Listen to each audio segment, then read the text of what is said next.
So I haven't prepared a lecture. I brought a bunch of paper with stuff randomly typed on it, just to see if it would be useful. What I wanted to do is talk about where the puppet stuff came from, the supposed puppets that I've never actually materialized. And it started a few years ago. The red-haired puppets. It's back in the pre-AfterMAF days of math. We're working with the idea of why was AfterMAF or MAF back then, why was this celebrated when it was, which is along sort of a Catholic festival ending with Fat Tuesday. The reason why we're doing that is the school a lot of us belong to had a fundraiser on that Tuesday. And they chose that sort of randomly because we're not a religious school. They just thought it would be a day that it's February. Why not pick a Tuesday in February? Nothing else to be going on. Give it a good chance to do a fundraiser. So the first thought for the fundraiser was that we were going to have an art auction. And as the art teacher, I was against the idea of having an art auction because it seemed to reinforce not only parents have to buy their own kids' art, but if you don't buy the kids' art, then there's that, what's that do to the student who hasn't got his parent buying his art? What's it do to the parent who now has to pay for the art? Just assuming Ed Walker is not going to buy any of these pieces. I think the assumption was he was, but he wouldn't come to any of them. So I didn't know what was reinforcing. It seemed to be really kind of a negative to the way we're approaching school. So one of the origins for Marginal Arts Festival was the idea that we created an alternative to art auctions, and we'd actually have a festival that celebrates what art could be, which is the potentiality, the idea of critical thinking and making people think and ask questions. Art that does that is a lot more valuable to me than art you can sell or hang on a wall. So the board, I think you weren't anywhere near that board at the time, TJ, were you? No, it was not. So, the board decided that rather than to fight me on this, I think they agreed that the festival would be an opportunity to have several days build up that showed ways that art could be used in the community that wasn't about selling stuff, but was about interacting with people and ideas. And then we could build up to the Fat Tuesday, get all the attention, talking about art in the days up to it, and then they could sell tickets to the Fat Tuesday fundraiser for more money. Well, quickly in our first or second year, they decided to kill off the Fat Tuesday because no one wanted to do it anymore. But we're still doing the festival anyway. So looking into why we're doing the festival at that time, I looked into what is Fat Tuesday. It's a Catholic festival.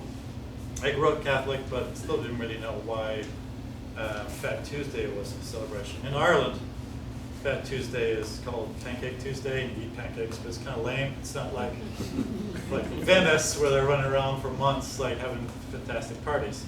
So I looked at Venice and saw that it was pretty much, it was an amnesty, several sets of days where you could resist the government, and wear masks and say whatever shit you wanted about the Duke or the way things are run. The Duke might be there next to you wearing a mask. You get to hear it, but no one's getting executed for this.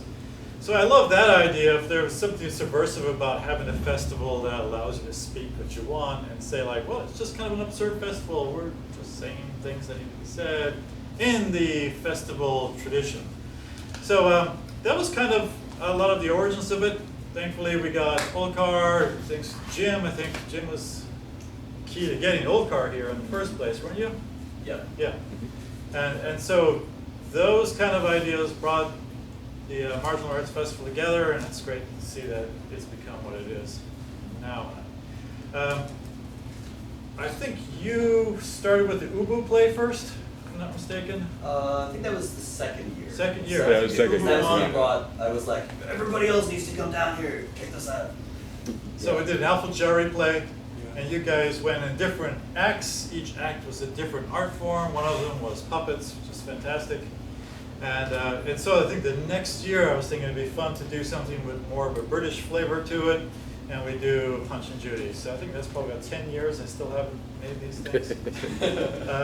I wanted to find out more about the Punch and Judy. There was another lady from Manchester that was. No, Rebecca? Yeah, no, not Rebecca Weeks. She came later. What was her name? She's the blanking on her name. Holland Alexander. Where was she from? No, not Paul. She was here. Remember, they had a birdcage for a while, and they had their sort of art website thing. They ran a website for a while. Gwenda. Gwenda. Oh, yeah. Yes. Right. And so Gwenda wanted to get involved, and I was like, that's the festival, get everyone involved. And when she heard we're doing Punch and Judy, she got really offended because it's a violent, misogynist thing. It's like, well, yeah, it's that, and a bunch of other offensive stuff. It wasn't just that. Done it there. So did more research and looked into it a bit more. Oldcar wrote a script for it. Of course, it's Oldcar, so it was on time and ready to go, and the puppets still weren't ready. So we decided to put a hold on that. And I think you were sick that year too. Yeah, I was. That's right. So that gave me more Horrible time to memories go of the back alley behind the what was it called, the water heater. And each time I thought I'd just get a little bit more information what these puppets are supposed to look like. What are the names of all the characters in it? Oldcar's once had some of the classic characters that show up in it. But I saw different sources that told me about other ones.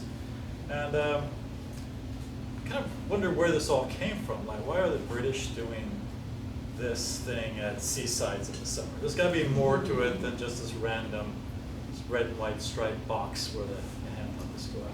The kids do the pantomime. And there's echoes of pantomime in there, and there's echoes of other things. So if you scratch a little bit surface, you start finding a lot more things. So what I got to is I got all these notes actually that just are notes on random stuff that keep coming up that just seems to keep giving and not coming to any real conclusion for me. So I'll tell you where I got and jump in. I know a lot of you know a lot more than me on this, so I'll be taking notes for you guys there. All right, so the Punch and Judy in England, we know as my starting point. That's where I started researching it, and that quickly points out that it comes from the continent, and the word punch is probably coming from the French word punch, which is comes from the medieval plays, because one of the medieval plays in the 11th century, even before that, were reenactments that would go around and characters would act out scenes from the Bible or adaptations of the Bible. Sometimes they're actually table vivants, where they just pose as the Last Supper or pose as the crucifixion, and the characters will all get on stage and just stay there in a table vivant for a period of time, which is really kind of cool. Oh, yeah. And we ended up having a table vivant at Martial Arts Festival once or twice. So that was going on, and then one of the things that they would do with this is they'd vilify a character, because it's all great to celebrate religion, but what the people really want is to know who the bad guy is, and let's beat the shit out of the bad guy. So you have the devil show up, and the devil's a really bad guy, so let's see bad things happen to the devil. We want to see, Saint Michael whack him around with a sword a bit. We want Pontius Pilate to show up, and that's where Punch comes from, because he was a character from it that they vilified, made like a fool, a buffoon, and all the times like that. So that's one of the sources. Now, again, I don't have any real research in any of this stuff, so my sources don't give me any dates. They don't give me any other specific sources where that came from. So a lot of this I find interesting, and it would be fun to research, but I haven't done that, so that's why it's not real. All right, so the Punch thing's kind of interesting. There's medieval plays in England that had traditions of puppets going way back to the 5th century even. I think in, let's see, I don't have the sources here, too much stuff written down. But yeah, there's traditions of puppets that go way back. And where we go, staying on track with Punch, the main place we're going to look with is the Punchinello character, Puccinella, which ends up coming from Naples, just outside Naples in Italy. And that's where the character was supposed to be invented. Where's my source in this?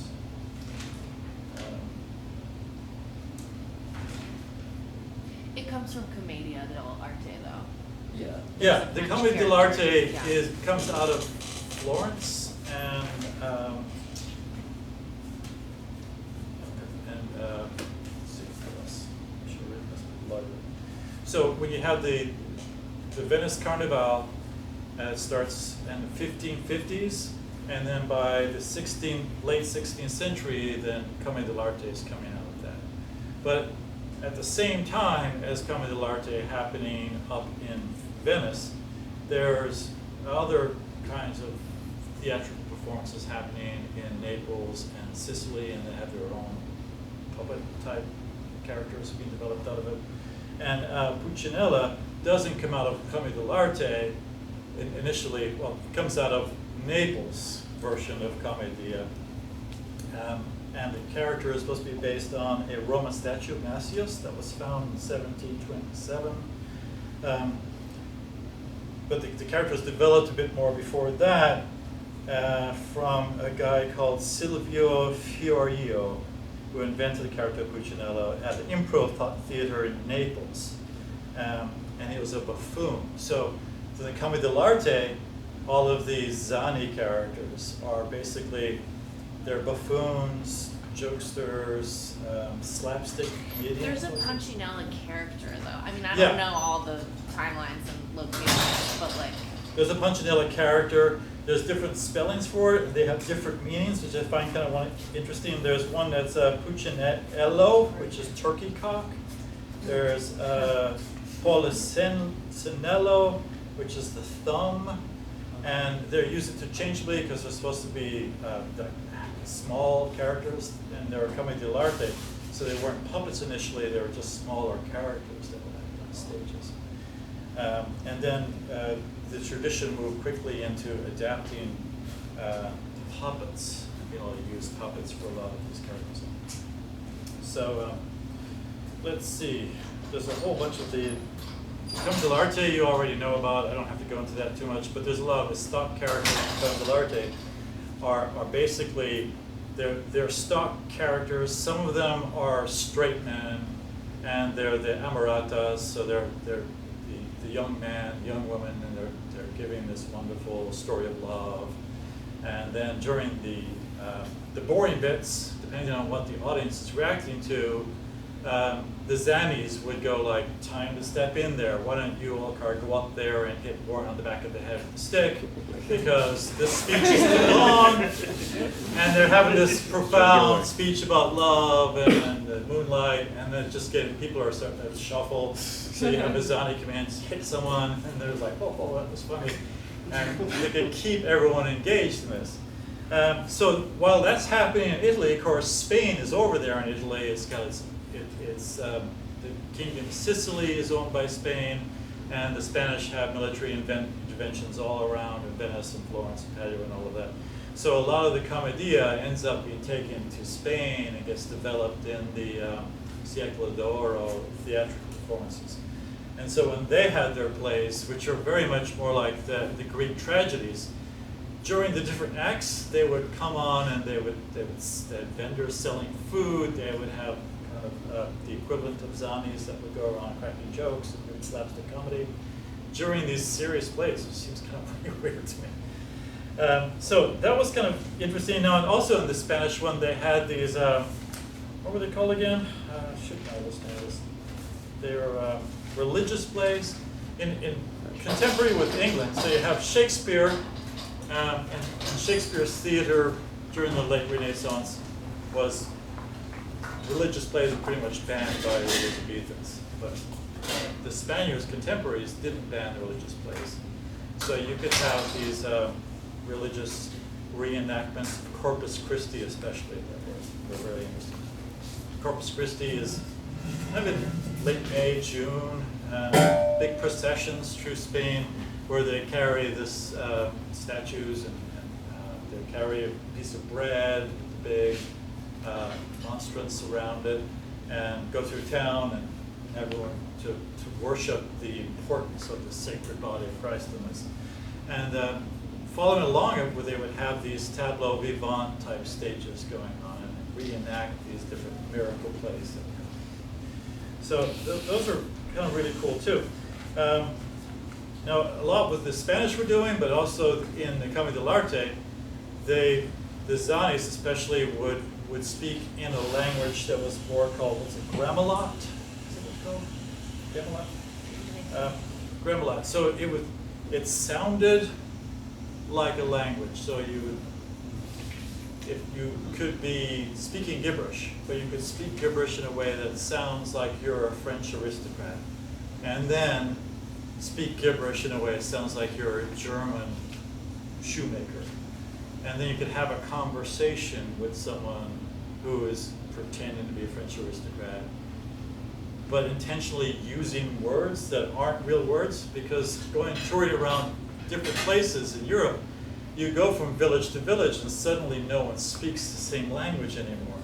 So to have your language be more universal, they actually incorporated the idea of gibberish speak as the kind of way to have these performances going. So when it ends up back in England, the theaters were closed in the mid-17th century in England, and plays were forbidden, but puppet plays were allowed to continue. And then when Charles II came back and returned to England, entertainers from Europe came with them, so they brought a lot of puppeteers from puppet plays, and I believe that Punch comes in from that tradition into England then. And there's a lot of the Commedia dell'arte, including the speaking in gibberish, the elements that come from the mystery plays like vilifying the devil, beating the devil up. By the time a lot of the English tradition makes its way to America, because there's a lot more money in America in the puppets than there was in England. And so there's, I have stories here that are kind of fun. I'll read them out for you.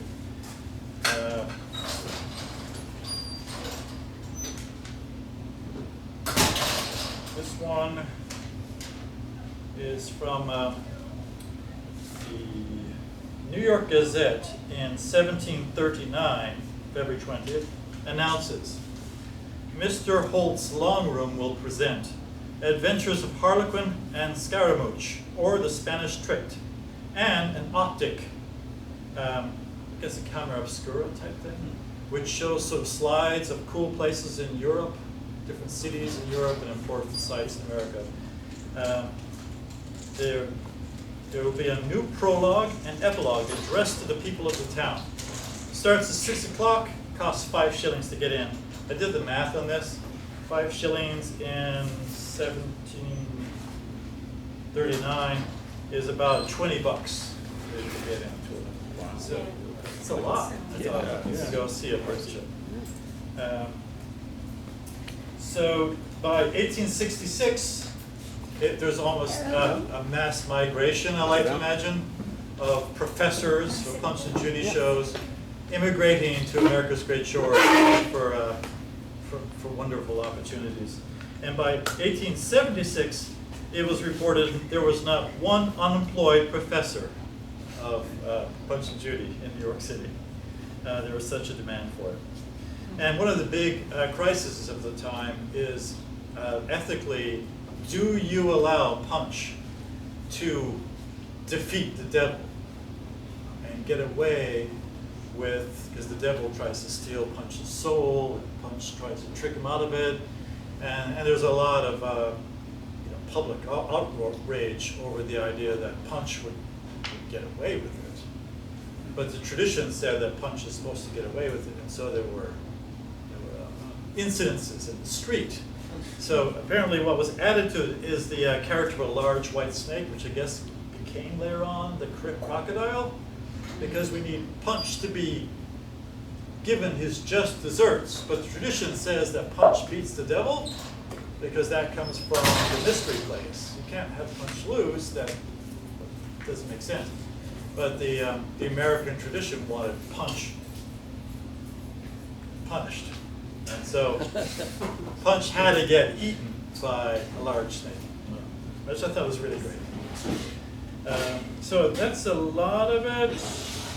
I could go on a bit more, but who really cares? There are other possibilities that mean all of this is nonsense, and there's completely different origins. So let's see, the medieval junglers, they're kind of like jugglers, but they're comedian assistants. So the troubadours are actually the composers and the ones who write the poetry, and they compose the music. And then the jugglers are the ones who come in and play the music, and they juggle, and they play musical instruments, and they do slapstick comedy and so on. Jugglers would be actually employed by courts, and the troubadours aren't. The troubadours are actually guests of the court who would travel around as other aristocrats. So that was kind of interesting. And the autos sacramentals I talked about.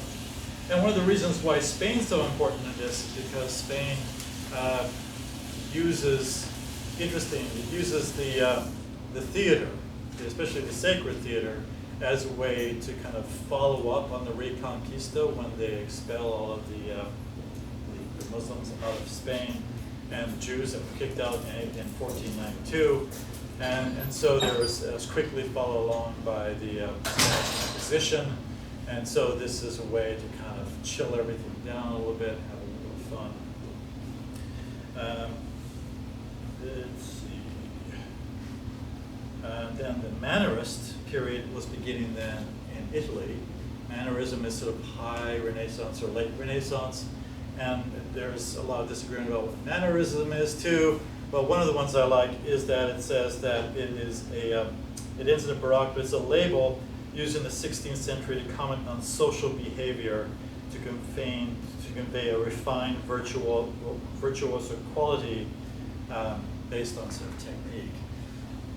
So you end up with the Lazio physical jokes, you end up with the fake language, you end up with a lot of these puppet traditions that are used to working with audiences that speak different languages.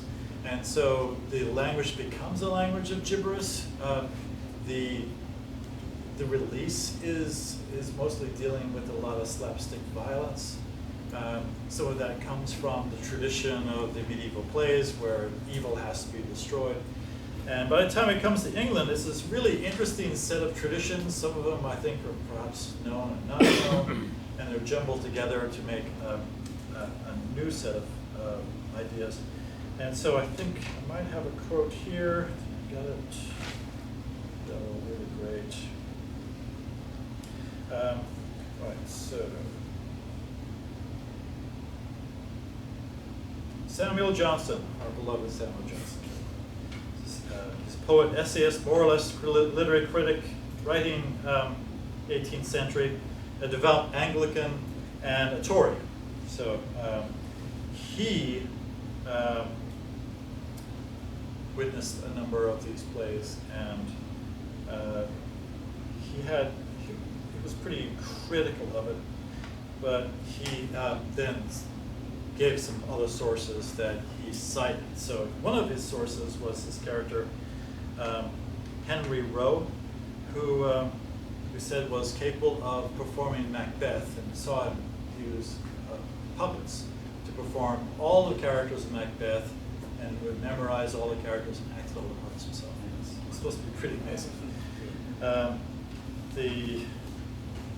The theater, the regular theater in London, in Drury Lane, had petitioned Charles II in 1630 to have the puppet theater move because it interfered with the propriety of their concern.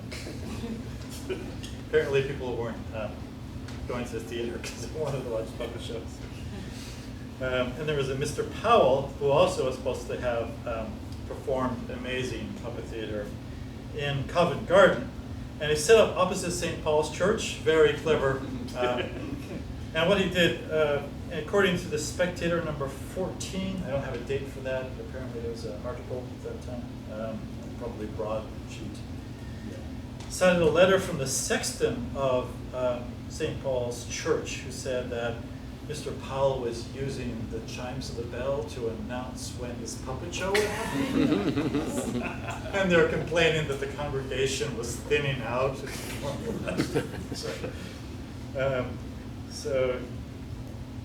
And the performances were sometimes called exhibitions or called motions, which I thought were really good. Then there was a Mr. Dennis, who was, he thought that the Mr. Powell's work were superior to Handel's Rinaldo and Amarita's operetta. That was at the Haymarket in those years.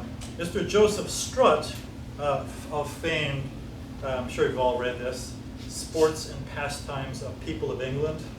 It's a riveting document.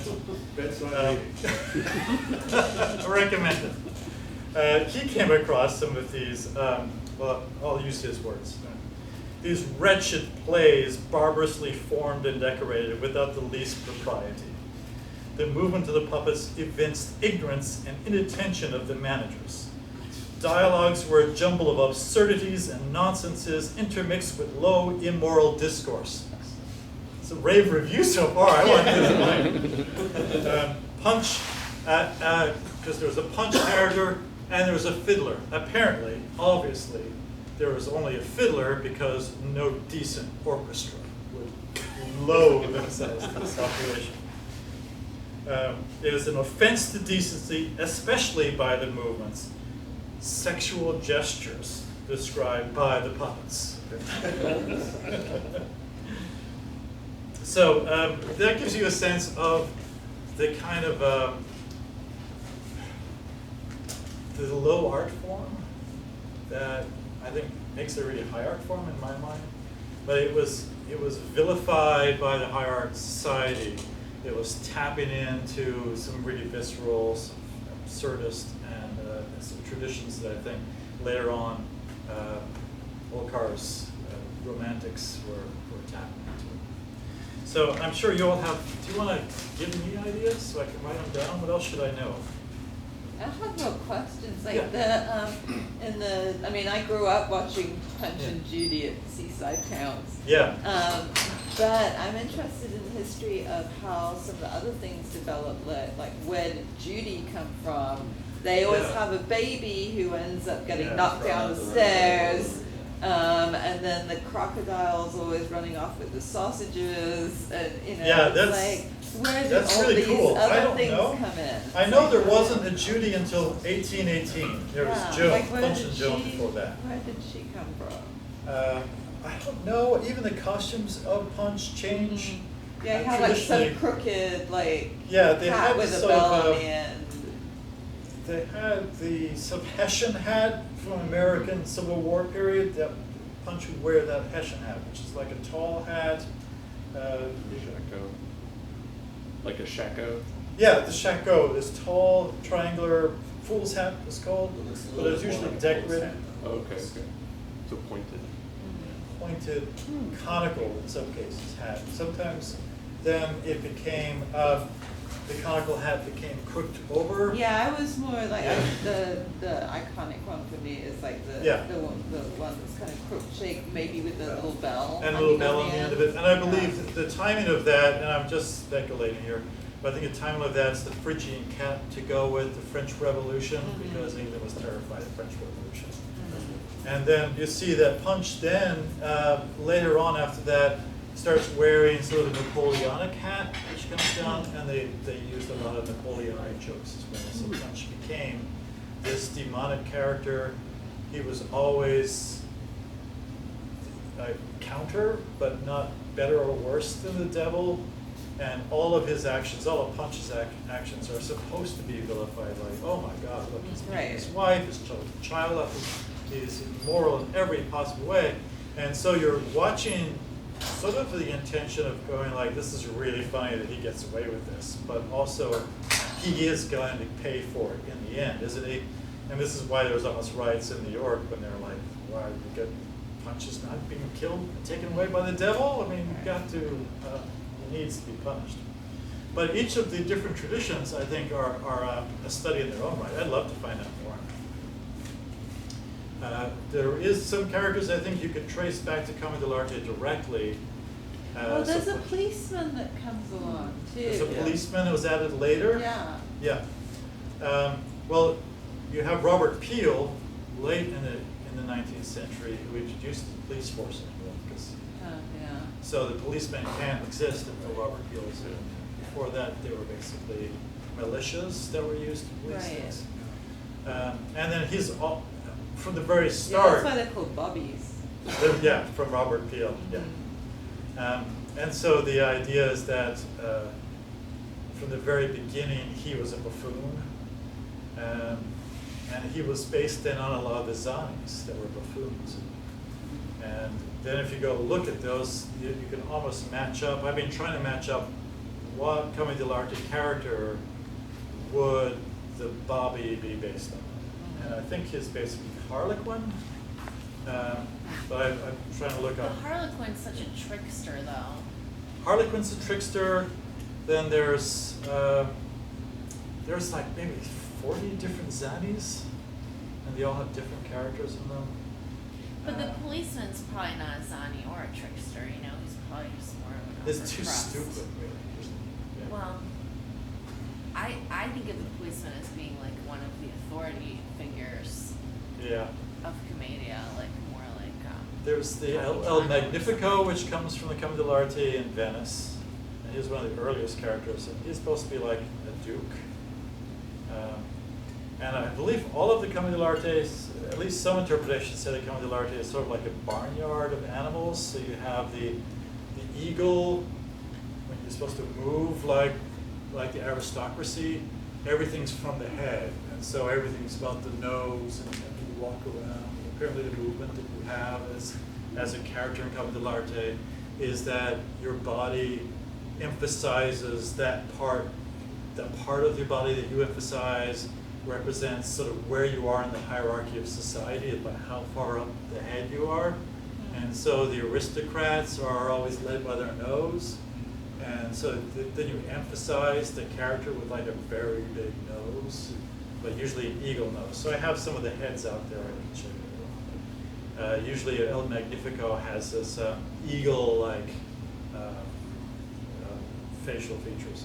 And it shows up in the masks of the Venice masks. You can see a lot of the masks are these eagle shapes.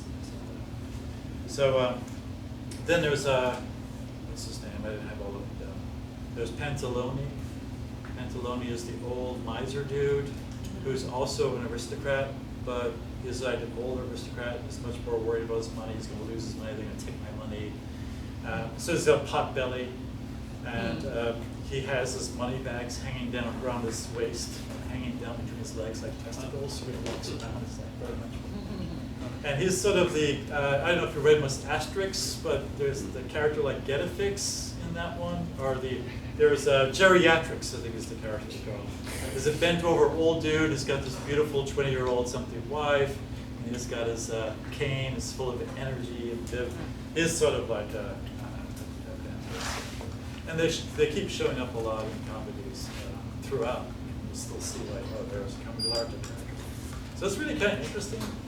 But it's far, I don't even know where you're going to start. If you studied in college? I just took a really cool intensive, and it's interesting to hear you because it's like, God, there's so much to learn about it. But I did a thing where we wore the mask, we acted out the things, and we learned about it, and it was cool. So that's all I. Yeah, and a lot of it's, I'm using YouTube as my authority, so that's probably less. My workshop had us embody these things before we even learned about the masks. He was like, okay, you're gonna march in and do a song about food, and you're gonna march in and do a song about fighting, and you're gonna march in and do a song about love. And then we like applied the masks to what we had already done physically, so it's a cool way to make it. The idea is like physical in your body. You get some of your movements from that? What's that? Some of your movements when you do the comedy? Well, my thing that I'm Yeah. doing, I've been studying for about a year, but I took Commedia like a couple weeks ago, so. Yeah. But There's it's a lot. all There's connected. a lot going on that. Yeah. It's all, and even just like cartoons are so based on ancient slapstick, like everything is based Yeah. on Commedia. It's like Yeah, it just crazy. Even keeps- the term slapstick comes from Punch and Judy. Yeah. Yeah. Punch and Judy has a slapstick. Yeah. So yeah, there's so much more, and if you got any more, just let me know where to start looking. Hopefully in the next, the next 10 years, I'll go around to getting the research done and the puppets. Next year, we want a 2020 puppet dollars. show. I have the heads if you want to go see them out on the table out there. They're paper mache, and I formed them up on clay and then made plaster casts for them, and then did the paper mache and then filled them with foam just to see if I can make something that's pretty able to take a lot of pounding and still be really light. And I think they seem to be working pretty well, so to work on the bodies next. All right. Any other questions or comments? I'll just share one more thing. I Yeah. saw a traditional Italian Punchinello Oh, cool. recently. It was very cool. And Punch was just this little guy. I don't even think he had a face. It was like he had dark brown skin and a little white gown and a little pointy white hat, which someone was Yeah. like, that's like weirdly looks like a KKK thing, but it's like this Those are ancient chickens. Italian thing. They're supposed to be chickens. Because they're Oh. barnyard, so they have the red Cool. scarf. And a lot of the Italian tradition is they have the white cap and their Yeah. white outfit. But it was and just they- so simple, you know, I think probably England made it more with the nose and the hat Yeah. and all this stuff, but this guy was just like a little, very simple faced guy, and, which I don't know, I thought that was interesting. And his with all the movements voices. are also kind of chicken-like, so there's a lot of the Monty Python Funny March thing, which is also very Punch and Judy-ish, because Punch is supposed to walk with this really kind of chicken-like gait, and then it's got the high screechy voice, which is sort of like a chicken voice. Well, sometimes, I've seen it a couple times where they just use that little buzzer in The your mouth. reed, Swab. the swab, Yeah, and so then it can be understood in Yeah. place. Yeah. And I think of Punch as really cute too, and like an everyman, so it's interesting to hear, like he's bad, like I don't want him to beat his wife, but I do like it when he beats the authority figures. To me, that's very different, although I do Yeah. see how you could see your wife as like an authority figure. Well, the but good I'm thing like, about that's like a different can of worms. what's nice about that is it is every man, because you see that he's the bad person, right? Authorities is the bad person. So now he's beating a policeman. Oh, well, that's also bad. But we're all going like. Yeah, we like it. Yeah. And Yeah. apparently in Italy, We especially, should know they had that. sort of gangster or crime languages, like kind of like a, I forget what they're called. It's like Jargon. Yeah, French. jargon. The French. Russians have it. Criminal slang. They have a jargon. criminal slang language that's completely different than everyone else does. And a lot of the working class would know it. I guess it's kind of like Cockney too, where they have sort of rhyming thing. And so Punch would also use that language intermixed with the gibberish so that they could send messages to let people know what they want to say. And just the officials would go like, oh, it's just gibberish, look how stupid this thing is. Like our guy Peps that was complaining about how immoral and nonsensical the whole thing is, and obviously not a highbrow society, not worth wasting my time with. But it's actually very kind of subversive. The way they collected money too were interesting, and St. Paul's out there, one of the instances was that Punch and Judy characters, the professor would usually have 2 or 3 people work with him collect money while they're setting up. The Spanish had a word for that one too. This is a pre-warm-up for the puppet shows, called quads or something. It's like a 3-letter word. Anyways, they go out and they gather the crowd interest, and they're trying to come in and charge admission. If they don't get enough, then Punch would come on and says, "I've never worked for 7 sixpence" or something. Is that the way you started off your one number? So it starts off with like Punch saying, "Oh, if I've only got 2 shillings and 6, then I won't perform." And if they have got more than they do, and so that if you just didn't collect enough money, then the whole professor would pack up shop and leave with the money he collected. And importantly, they could end up with something like up to a crown at each performance if they're doing it. So they were making more than there were in the theaters at the time.